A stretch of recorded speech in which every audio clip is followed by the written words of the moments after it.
Muy buenas tardes a todas las asistentes y los asistentes a este Congreso Internacional sobre el Mundo Árabe y Occidente, el mundo árabe e islámico ante los retos del tercer milenio. A continuación les voy a presentar mi ponencia acerca del trasfondo histórico de la comunidad de migrantes árabes recreada en la novela corta de Gabriel García Márquez, Crónica de una muerte anunciada. Sin más, paso a los rubros que quiero tratar con ustedes.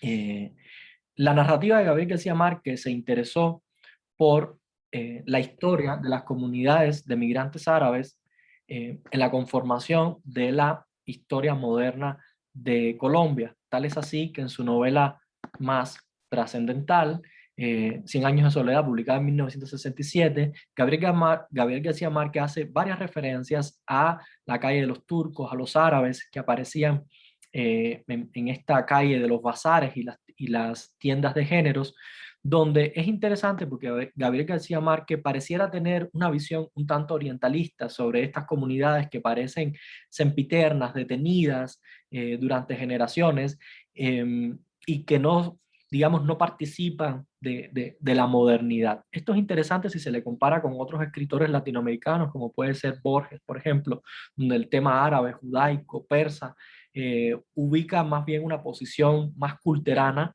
En cambio, Gabriel García Márquez tiene una visión más antropológica, pero pareciera que subyace esta idea de una inmovilidad económica, de una inmovilidad cultural en sentido general.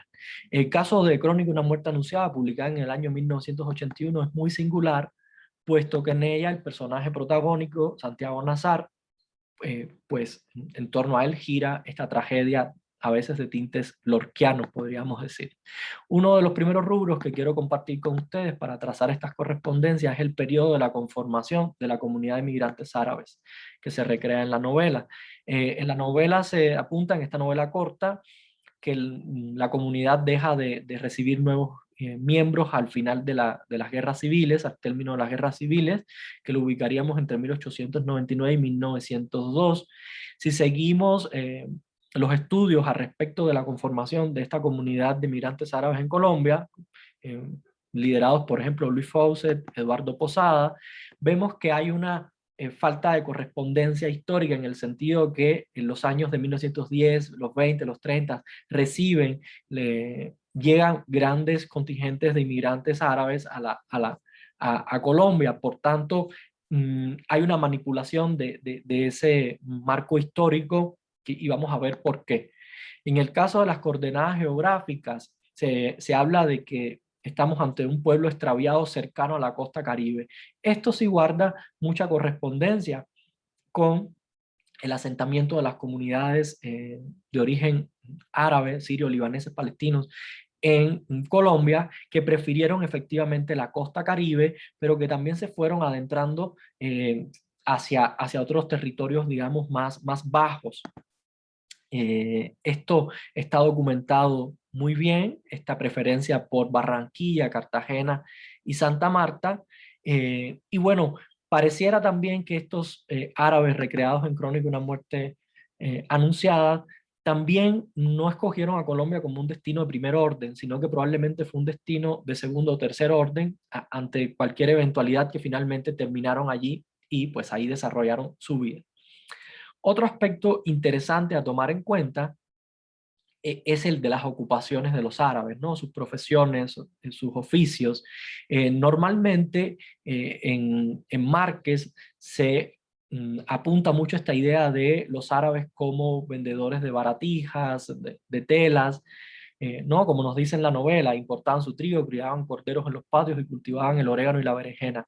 Sin embargo, los árabes de Crónica de una muerte anunciada, los protagonistas pertenecen a una élite económica y en ese sentido, más bien representan otro tipo de funciones, como es la de la adquisición de tierras, de terrenos baldíos que el gobierno colombiano le dio la posibilidad a estas comunidades, y ello se recrea en Crónica de una muerte anunciada, porque el personaje protagónico, Santiago Nazar, ha heredado la hacienda del divino rostro de su padre, donde tiene reses y demás, ¿no? Entonces aquí más bien se está recreando una élite económica, pero también hay referencia a esos otros oficios que hacían, que hicieron mucho los árabes, como dedicarse a los oficios de venta de mercancías, telas y otros artículos.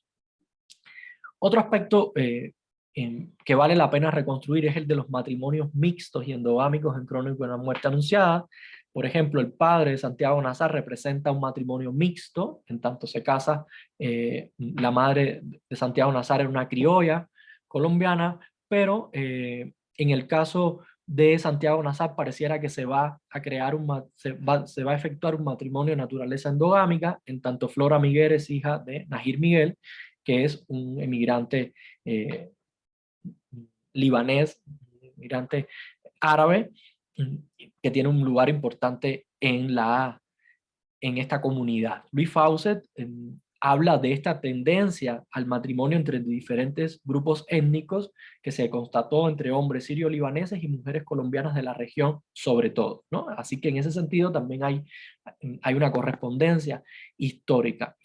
Las prácticas religiosas, ¿no? Esto es un tema apasionante en la novela. Vemos a Santiago Nazar emocionado porque va a pasar por el pueblo el obispo, ¿no? Y está seleccionando unos gallos para ello, está muy emocionado. De manera que podemos deducir que Santiago Nazar practica el cristianismo, probablemente el catolicismo de tipo maronita, muy propio de las comunidades libanesas que emigraron América, pero bueno, también queda la duda si entre esos emigrantes árabes establecidos en este pueblo ficticio, pues si también habían musulmanes, qué tipo de musulmanes, si sunnas, si chiíes, es interesante, de ello no se habla, pero bueno, hay algunas referencias, por ejemplo, que cuando muere, cuando es asesinado Santiago Nazar, aparece en su estómago una medallita de la Virgen del Carmen. Entonces pues, podemos intuir que al menos los protagonistas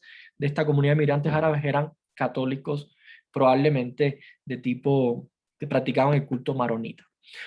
Otro elemento muy valioso de la novela a reconstruir son los marcadores de asimilación. De alguna manera, Santiago Nazar representa ese modelo de la asimilación de un descendiente de origen árabe, de origen libanés, y que es integrado por este pueblo colombiano, ¿no?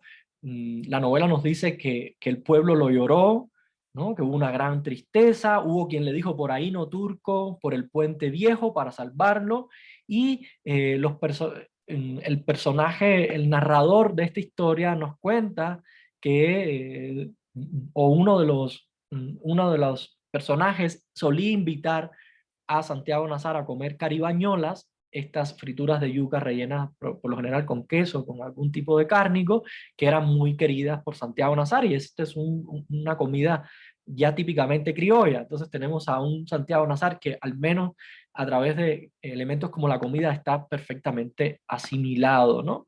Pero bueno, no todo era eh, puro aprecio hacia este personaje, porque también la novela nos habla de indicadores de discriminación hacia los inmigrantes árabes recreados en Crónica. Como nos dice Gabriel García Márquez, no todos querían tanto a Santiago Nazar, creía que su plata lo hacía intocable y no podíamos quitarnos la idea de que eran vainas de los turcos. Aquí ocurre algo muy interesante. Gabriel García Márquez utiliza la palabra turco con mucho tino. Como se sabe, para esta época sería incongruente hablar propiamente de libaneses, aunque yo lo he utilizado, porque todavía Líbano como nación no está conformado, y normalmente a los inmigrantes del Medio Oriente, de esta región del Levante, se les llamaba en sentido general turcos, pero bueno, el turcos también tenía una carga peyorativa, y es interesante porque en la novela, en los momentos en que Gabriel García en que el personaje eh, va a revelar, se va a revelar cierto rechazo hacia él, disculpen, bueno, pues se utiliza la palabra turco. Y esto está muy bien documentado, Isabela Restrepo lo habla, ¿no? Cómo el éxito económico de estas comunidades generó ciertos efectos, ciertos sentimientos de xenofobia y demás. Para culminar, me gustaría decir que la novela presenta a Santiago Nazar como un modelo del proceso de asimilación e integración de las culturas provenientes de los territorios del Medio Oriente en el espacio colombiano. También recoge ciertas posturas de hostilidad y recelo generadas ante la prosperidad económica del inmigrante árabe. Esta crónica perdería todo sustento si no tiene como escenario la atmósfera del honor y el conservadurismo decimonónicos latinoamericanos, aquí tratados como elementos indispensables para la consecución del pathos de la novela. Es decir, estas arbitrariedades en la conformación de la comunidad que se cierra hacia fines del siglo XIX,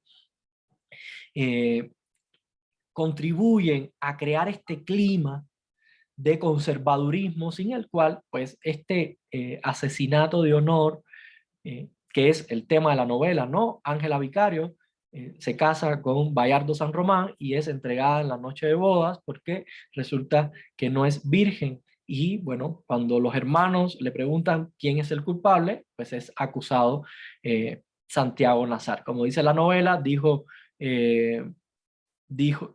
bueno, todo ello pone de manifiesto la conciencia histórica de Gabriel García Márquez en la recreación ficcional de esta comunidad de inmigrantes árabes en Colombia, donde el sustrato histórico es aprovechado y conscientemente manipulado en función de los reclamos propios de relato. Es decir, Gabriel García Márquez evidentemente hizo un estudio en profundidad del sustrato histórico de cómo se conformaron estas comunidades de inmigrantes árabes en Colombia, pero pone esto en función de los reclamos propios de este relato, que es un relato trágico, un relato con un fatum tremendo, que ha sido llevado a la pantalla grande por Francesco Rossi. Está esta novela, está esta película, que es muy recomendada.